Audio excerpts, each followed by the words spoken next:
fraternity. Every man needs a band of brothers. We talked a little bit about this in the previous session.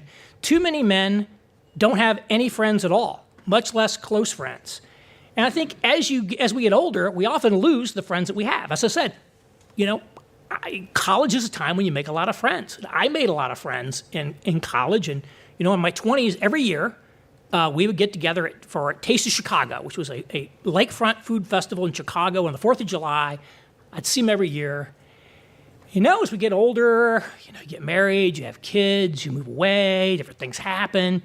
You see each other less and less often. You sort of drift apart, and it's very easy to sort of, lose your friend network. And just the friends that you have, you actually lose them, and then you're typically not making a lot more. And a lot of men have sort of the illusion of friendships. They think they have friends, but what they think are their friends are really the husbands of their wives' friends. And that's a bad place to be, because if you get divorced, then you lose your wife and your friends. And so I think it's really important to have a friend network. It's important to have friends, but also, manhood is a sort of collective activity in some way. One of the things that Jack Donovan said, again, he says, a man is not merely a man, but a man among men in a world of men. There's a great book, maybe the best book that's sort of been written on manhood. It's called Manhood in the Making. The professor who wrote it, his name is escaping me. He was an anthropologist. He sort of did an anthropological survey of manhood around the world and kind of came up with some of these common themes. And one of the things that was always the case is that manhood was like an earned status.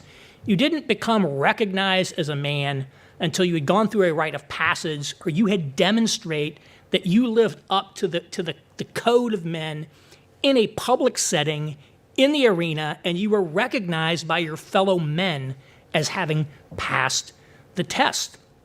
And so masculinity is in a sense bestowed a little bit by other men. So we need to have other men around us to challenge us to be living up to that standard, but also to be telling us when we did it.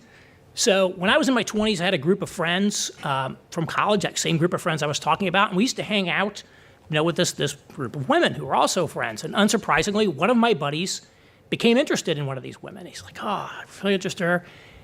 But he wasn't asking her out.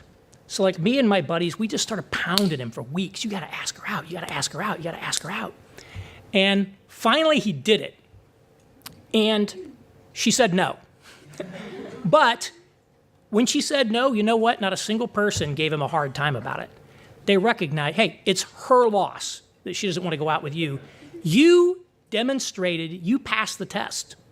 You passed the test. You showed the courage. You took the risk.